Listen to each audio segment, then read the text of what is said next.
স্বাধীনতা পদক বিজয়ী কিংবদন্তি গীতিকবি মোহাম্মদ রফিকুজ্জামান। তার কলমে লেখা হয়েছে অনেক কালোজয়ী বাংলা গান। সত্যদা এসে বলছে যে কি করছেন, কি না কিছু করছি না, তাহলে করতে বসেন, খাতা কলম আনেন। এটার অর্ধেক লেখা হতে হতে অর্ধেক লেখা কমপ্লিট হওয়ার পরে উনি টান দিয়ে কাগজটা নিয়ে নিলেন। পাহাড়ের কান্না দেখ তোমরা দেখে ঘটনা বলো। এই গানটাকে স্যার সুরের ফরম্যাটে ফেলা অনেক স্যার টাফ ছিল না? টাফ ছিল তো। সূর্যের কিরণ মানে তো আগুন, তোমরা দেখো মিষ্টি বরণ। এই লেখাগুলো শব্দগুলো সাজিয়ে না একটা অদ্ভুত জগৎ তৈরি করে ফেলে। যে যদি একটি গানের শুরু থেকে শেষ পর্যন্ত একটা টোটালিটি না থাকে, সেটা মানুষের মনে থাকবে না। মোহাম্মদ রফিকুজ্জামানের সাথে কথা বলেছেন আলোচিত চলচ্চিত্র নির্মাতা দীপঙ্কর দীপন।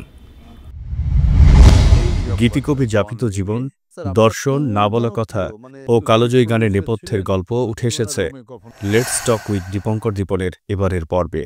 যে আপনার এখন স্যার গানের স্যার গল্পগুলোকে যদি আমরা একটু করে শোনার চেষ্টা করি স্যার, একই দিনে আপনি আপনার গানের জনপ্রিয়তার তালিকায় একদম যে প্রথম 5 নম্বরে যে দুটো গান থাকে, সে দুটো গান আপনি একই দিনে লিখেছিলেন একই সাথে বসে। বন্ধু হতে চেয়ে তোমার শত্রু বলে গণ্য হলাম, আর দুঃখ আমার বাসর রাতের পালন আলো।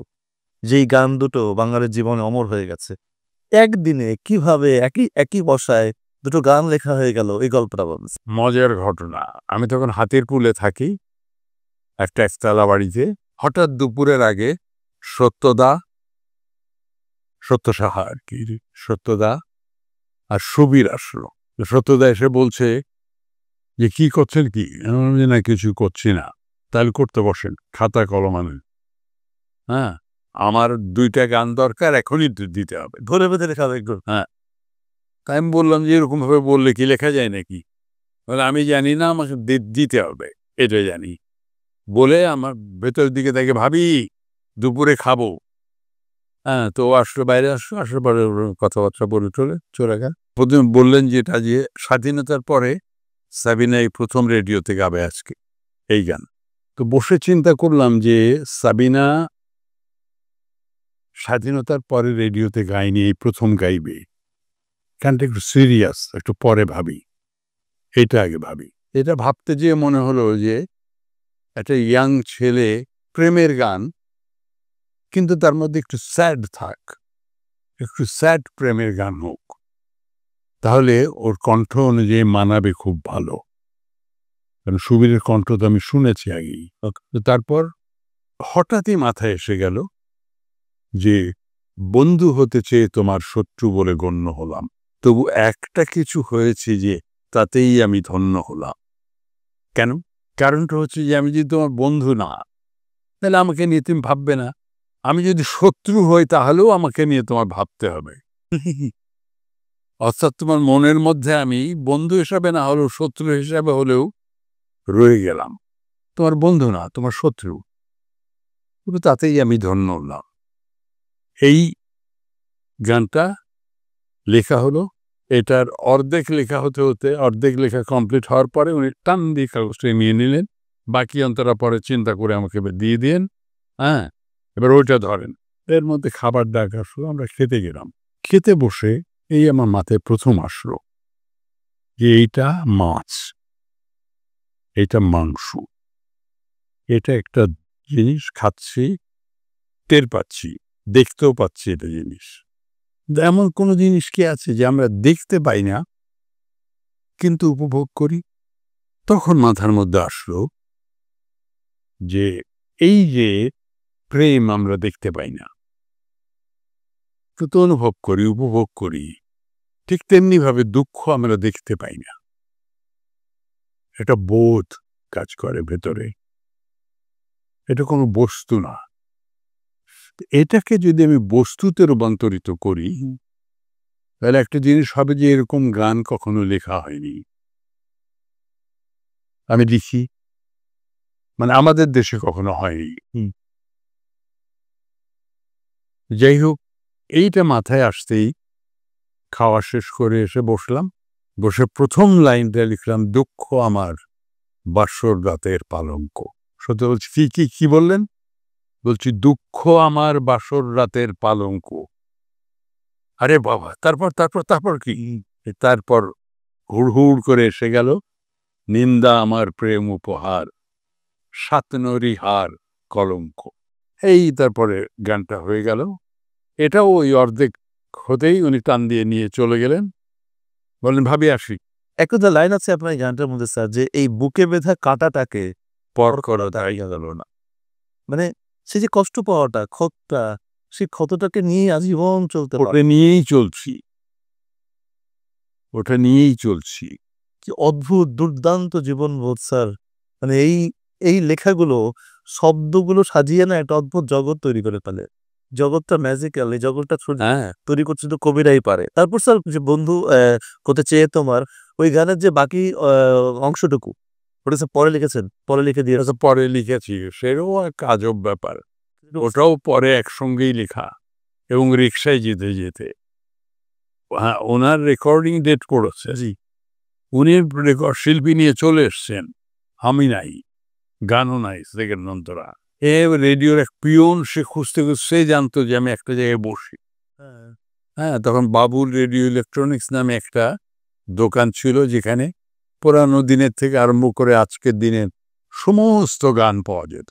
ওখানে বসে বসে গান শুনতাম। আহমদ সাফাও আসতেন, অনেকে আসতেন। তারপরে তো ওই পিয়ন আমাকে খুঁজে পেয়েছে, পেয়ে বলছে, স্যার আপনার তো রেকর্ডিং, হ্যাঁ, গান তো পুরো লেখা হয় না। আর্টিস্টটার ইয়ে চলে এসছে, গান নাকি পুরো নাই। আবার বলছে, তাই তো, আচ্ছা আচ্ছা যাও, তুমি যাও, আমি আসছি, বলো যে আসতে। তো আমি ওইখান থেকে একটা রিক্সা নিলাম, রিক্সা নিয়ে প্রথম কঠিন গানটাই ভাবলাম। কঠিন গানটা ভেবে প্রথম পর্যন্ত দেখলাম, দেখে পট করে দ্বিতীয় অন্তরাটা এসে গেল। তো এই কাপা কাপা হাতে রিক্সার উপরে বসে কোন লাইনটা লিখলেন স্যার তখন? ওই যে দুঃখ আমার বাসুরাতে পালন করে শেষ অন্তরা, এই যে এই বুকে বেঁধা কাঁটাটাকে পর করা, পর তাই করা তাই হলো। সুখের সাথে ঘর করা, তাই হলো না। হ্যাঁ, সুখের সাথে ঘর করা হলো না, আর এই বুকে বেঁধা কাঁটাটাকে পর করাও এটা এসে গেল, কপালের লিখন এখন বসন হয়ে জড়িয়ে আছে। জড়িয়ে আছে। মানে এটা ভাগ্যের লেখন। যেমন স্যার আমরা যখন স্যার গানটা শুনতাম, আমরা ভাবতাম যে জড়িয়ে আছে, সাধারণত পোশাক তো অঙ্গে জড়িয়ে থাকে, জড়িয়ে আছে অঙ্গে। আজকে বুঝলাম যে এই যে কপালের লিখন আসলে বসন, হ্যাঁ, মানে কপালের লিখন একটা, মানে সেটা হচ্ছে যে একটা উপাদানে পরিণত হয়েছে দীর্ঘগুলো, সেই কারণে জড়িয়ে আছে অঙ্গে। আপনার একটা খুব বিখ্যাত গান আছে, আমার মন পাখিটা যায় রে উড়ে যায়। এই গানটার গল্প স্যার কারণ আরো আগে লেখা হয়েছিল না? না এটা পরে, এরপরে স্যার এটা পরে। এইটা কবে? এটা হচ্ছে হঠাৎ করেই স্বাধীনতা দিবসের স্কেচ রেডিওর, জি, তো সেই স্কেচের জন্যে দেশের গান। জি।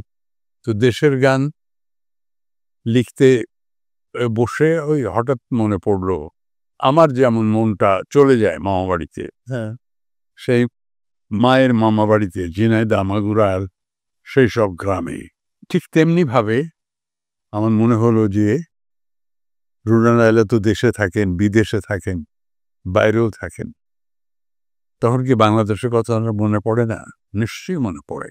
এই যে মাথার মধ্যে ঢুকলো যে আমার মন পাখিটা যায় রে উড়ে যায়, ধান শালিকের গায়ে, নাটা বনের চোরা কাটা ডেকেছে আমায়।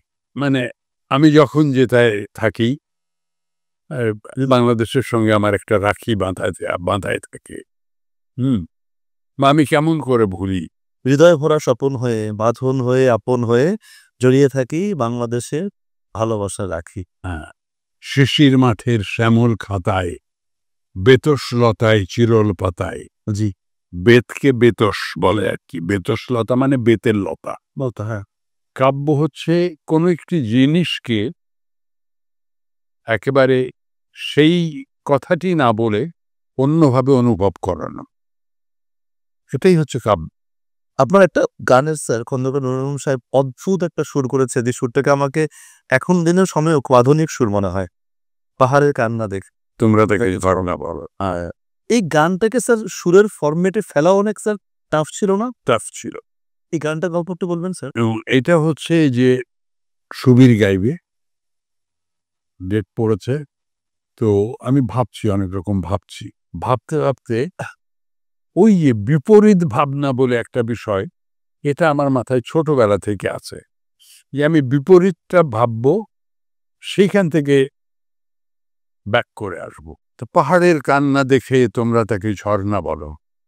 ঝর্ণা বলতেই ঝর্ণা কি কান্না মনে হয়?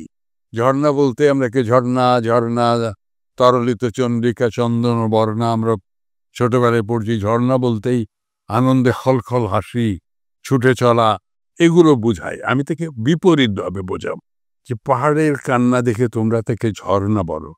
এই যে তার বুক কেটে কেটে যে পানি নেমে আসছে, হ্যাঁ, ওই পাহাড়টা বোবা বলেই কিছু বলে না। তোমরা কেন বোঝো না যে কারো বুকের দুঃখ নিয়ে কাব্য চলে না? আমার মনে হয় স্যার পৃথিবীতে কোনো গীতিকার এই লাইনটা লিখবে যে কারো বুকের দুঃখ নিয়ে কাব্য চলে না, কারণ গীতিকাররা তো মানুষের বুকের দুঃখ কষ্ট এগুলো নিয়েই কাব্য করে। আপনি আসলে খুব সিম্প্যাথি হয়েছেন সেই মানুষটার প্রতি, হ্যাঁ। তার জীবনের কষ্টবোধগুলো কাজ করে। আপনি যে এখানে লিখেছেন যে কি সুন্দর করে যে ওই কালো মেঘ বোবা বলে কিছুই বলে না। হ্যাঁ, একটা মেঘ যখন কালো হয়ে পুঞ্জীভূত হয়, হ্যাঁ, তখন শীতল হাওয়ার সঙ্গে ধাক্কা খাওয়ার পরে, আঘাতের পরে কিন্তু সেটা বৃষ্টি হয়। ফুটতো বনে এক গোছা ফুল, কেউ জানে না কি আগুনে রঙের নেশা হলো আকুল। আমরা তো জানি, বিজ্ঞান যারা পড়েছে সবাই জানে যে সূর্যের 7টা রঙের মধ্যে যে রংটি ফুল শোষণ করতে পারে না, সেই রংটি ব্ল্যাক হয়ে যায়। ওর উপরে থাকে। হ্যাঁ, তো সূর্যের কিরণ মানে তো আগুন। তোমরা দেখো মিষ্টি বরণ, দেখুন ওইটা দহান ছাড়া অগ্নি জ্বলে না। হ্যাঁ, যে দহন ছাড়া তো আর আগুন জ্বলে না। সূর্যের কিরণ মানে তো আগুন, ওখানে একটা দহন আছে। Pure science sir. হ্যাঁ? Pure science. পুরো সায়েন্স, পুরো বিজ্ঞান। কেউ কোনদিন ভাববে না যে স্যার এই গানটার মধ্যে এভাবে সায়েন্স আছে। স্যার আপনি যে একদিন ছুটি হবে লিখলেন, ছুটির ঘন্টাতে যে একদিন ছুটি হবে, অনেক দূরে যাব, নীল আকাশে সবুজ ঘাসে, যেটা স্যার আপনার জীবনের ইচ্ছা। হ্যাঁ, আমি তো এরকমই ছিলাম। ছুটি পাওয়া মানেই গ্রামে যাওয়া এবং গ্রাম ঘুরে বেড়ানো। এই গানটা কিভাবে লেখা হলো স্যার? এই গানটা লেখার সময় ভাবলেন কি ভেবেছিলেন স্যার যে এই গানটা সারা বাঙালির জীবনে এভাবে মিশে যাবে? ছিলেন স্যার যে এই গানটা এত বেশি চলবে? না, তা অতটা ভাবতে পারিনি। তবে এটা ভালো গান হয়েছে এটা বুঝতে পেরেছিলাম যে গানটা ভালো হয়েছে। ভালো হয়েছে মানে এটা এত বড় বেদনা বোধ, এর তো একটা স্যাড ভার্সনও আছে। যে এই গানটাকে একটা হ্যাপি টোনের গান মনে হয়, এই গানটি আবার শেষের দিকে এসে হ্যাঁ, স্যাড হয়ে আসে আর কি। তখন কেউ চোখের জল আর আটকাতে পারে না। না। স্যার আপনার সে বিখ্যাত গান যে রেল লাইনের পাশে মেঠো পথটার পাড়ে দাঁড়িয়ে, এটা স্যার আপনার একদম ব্যক্তিগত জীবনের কষ্ট। এটা একদম আমার ব্যক্তিগত জীবনে। আপনার মা, ভাই, আমি ওই বাড়িতে গেলে মা মাঝে মধ্যে বাড়ির পেছন দিকে গেলে ট্রেন লাইন, আমাদের পুকুরের উপর দিয়ে ট্রেন লাইন গেছে। তো একটু ওই যে ওপাশে মেঠো পথ দিয়ে একটু এগিয়ে গিয়ে ট্রেন লাইনে উঠতে হয়। তো ওই মা প্রায়ই বলতেন যে আসাদ আমার কাছ থেকে বিদায় নিয়ে এই যে ফ্যান দিয়ে হাঁটতে হাঁটতে যে ওই ফ্যানে ট্রেন লাইনে উঠে চলে গেল, আর ফিরল না। এইটা আমার বুকের মধ্যে। যেমন আমার বাবাকে নিয়ে একটা গান আছে, গানটা করা হয়নি, যে সকালের খবরের কাগজটা নিয়ে আর কারোর সাথে টানাটানি হয় না। একটু থাম না খোকা, শিরোনামগুলো দেখি, এ কথা এখন কেউ কয় না। প্রতি ভোরে দরজায় কাগজটা পড়ে আছে, চেয়ে দেখি যেই বড় বেশি মনে পড়ে বাবা তোমাকেই। আমাদের অনেকের জীবনের কাহিনী স্যার। হ্যাঁ, মানে বাবারা তো অবসর সময়ে হ্যাঁ। পত্রিকাটা ছিল তার সময় কাটানো সব। ওইটা একেবারে সকালে উঠেই উনি ওটা নিয়ে আমি যে আব্বা আমি বেরোবো একটু দেখে নি ব্যাপারটা। হ্যাঁ, আমি একটু শিরোনামগুলো দেখ। স্যার ভারতের কুমার শানু, মিতালি মুখার্জি আপনার একটা গান গেয়েছিলেন যে ভালোবাসা যত বড় জীবন তত বড় নয়। এই গানটা ছবির গান, ছবির গান। এই গানটা স্যার ছবির গান, চরম আঘাত ছবির গান। চরম। এই গানটা স্যার লেখার গল্পটা একটু যদি বলতে। বুলবুলের কথা বলছিলাম, আহমেদ ইমতিয়াজ বুলবুল। ওর কথা মনে হলেও আমার চোখের সামনে চলে আসে। হ্যাঁ, পাগল একটা পাগলা, যে স্বপ্নের জীবন কাটিয়ে গেল, ওর চোখের সামনে চলে আসে। তার মানে ওর প্রতি আমার ভালোবাসা তো এখনো আছে, কিন্তু ও তো নাই। ওর জীবনের চেয়ে ওর ভালোবাসা বড় না? আমি এই বয়সে, বৃদ্ধ বয়সে ওকে নিয়ে ভাবছি। তো ভালোবাসা যত বড়, জীবন তত বড় নয়। এই গানটা স্যার মানে কিভাবে আমাদের মানে অদ্ভুতভাবে আবেগ দীপ্ত করে তোলে। আপনার একটা গান আমার খুব পছন্দের গান, তোমার হাত পাখার বাতাস। বাতাসে এই গানটার মধ্যে অদ্ভুত রকমের একটা দরিদ্র জীবনের ওই যে কুপিয়ালা ঘরে একটা পুঁটি মাছের ঝোল, এই যে উপমাগুলো, এই গানটা স্যার কবে লিখলেন বা কিভাবে শুরু হলো গানটা লেখা? এটা ওই আকবরের ক্যাসেট বেরোবে, বের করবেও, তা আমাকে ধরলো। আমি কয়েকটা গান লিখে দিয়েছিলাম ওকে, তার মধ্যে এটা একটা। হ্যাঁ, সুর করেছিলেন রাজেশ না? সুর করেছিল রাজেশ। এটা রাজেশ যে কোথায় আছে আমি জানি না, অনেকদিন আমার সঙ্গে যোগাযোগ নাই। এদের সঙ্গে যোগাযোগ থাকলে এখনো গান লিখতে ইচ্ছে করতো, কিন্তু এদের সঙ্গে যোগাযোগ বিচ্ছিন্ন হয়ে যাওয়াতে এখন লিখতে ইচ্ছা করে না। মনে হয় যে লিখবো যে কাকে দেবো, সেই সুরতারও নেই, সেই শ্রোতাও নেই। একটা অদ্ভুত রকমের টাইমের পরিবর্তন হয়ে গেছে স্যার। ওটা বলছিলাম স্যার যে আকবরের যে গানটার যে উপমাগুলো স্যার, এটা একটা মানে সেই কুপি দিয়ে হাজবেন্ডকে পুঁটি মাছের ঝোল, এই চিত্রকল্পগুলো কিভাবে তৈরি করেন?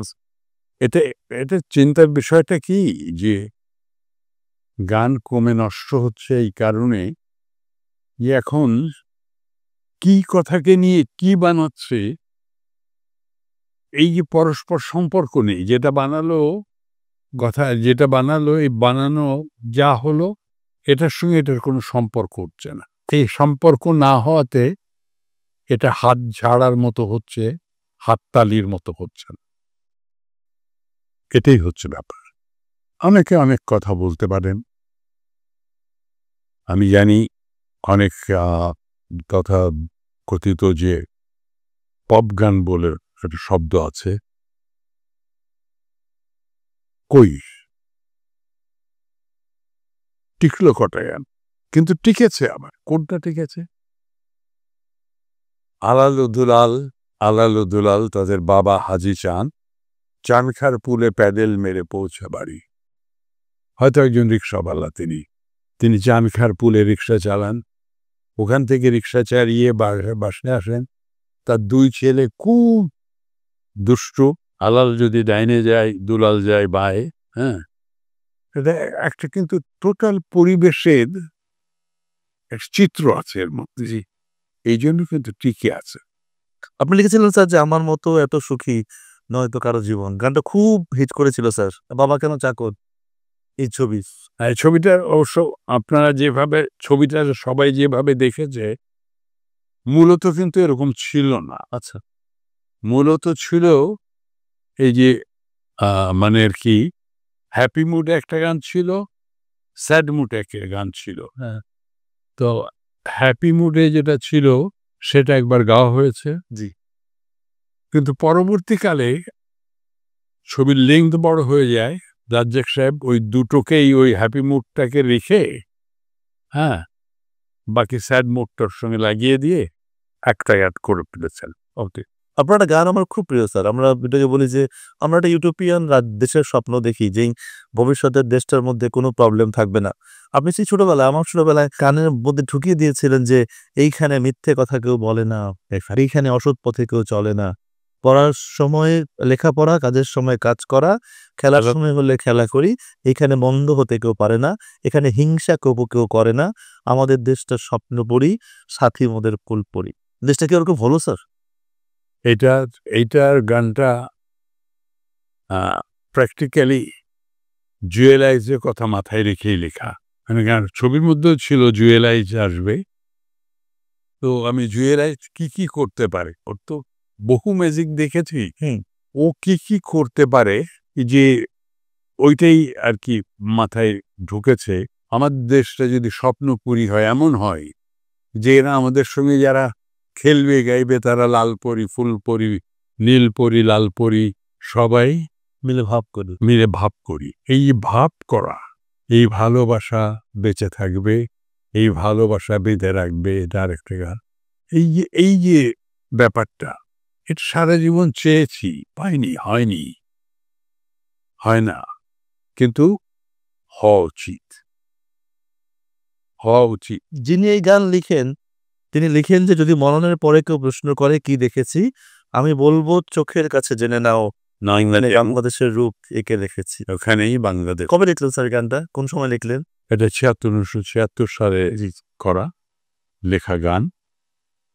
সেটা হচ্ছে যে মানুষ যেমন আমি মরে যাব, মরে গেলে আমাকে অনেক প্রশ্ন করা হবে, আমরা ধর্মীয়ভাবে শুনেছি, হ্যাঁ, কিন্তু এই প্রশ্ন করা হবে না। জি যদি কেউ করে, জি যদি কেউ করতো তাহলে আমি কি বলতাম? আমি বলতাম যে আমার চোখ দেখতে পাচ্ছ না, এই যে বাংলাদেশের রূপ আঁকা রয়েছে আমার চোখে। আপনি স্যার এই গানে লিখেছেন যে যদি প্রশ্ন করে যদি কি পেয়েছি আমি সারাটি জীবন, বলবো নাও না পড়ে আমার মন, এদেশের মানুষের ভালোবাসার ভালোবাসা পেয়ে বুকের ভাষায় কাব্য লিখেছি। এটা আপনার লাইন স্যার, আপনার জীবনে না। এবং শেষেও তাই। স্যার আপনার জীবনে একটা অদ্ভুত একটা ব্যাপার আছে যে জ্বরের সময় আপনি ঘোরের মধ্যে কিছু লিখেছিলেন, পরে সেটাকে প্রকাশও করেছিলেন। আমি তো এই সমস্ত গানের আসরে ঘুরেছি ছোটবেলায়। জি কবি বয়াতি আব্দুল হালিমের গান যে নিজে বিয়ে বসে শুনেছি। ওটা কি হলো স্যার, আপনি জ্বরের মধ্যে লিখলেন স্যার? হ্যাঁ, জ্বরের মধ্যে লিখেছি। আমি জানি না, পরে জানিও না। তারপরে আমি সুস্থ হবারও 5-6 দিন পরে এনে আমাকে দিয়েছে, তুমি এই কম্ম করেছো, তোমার হেড়ে গলায় চিৎকার করে করে গান গেয়েছো আর এই কথা করেছো। আমি দরজা জানালা সব বন্ধ করে দিয়েছি, বাইরে কেউ তোমার গলা না।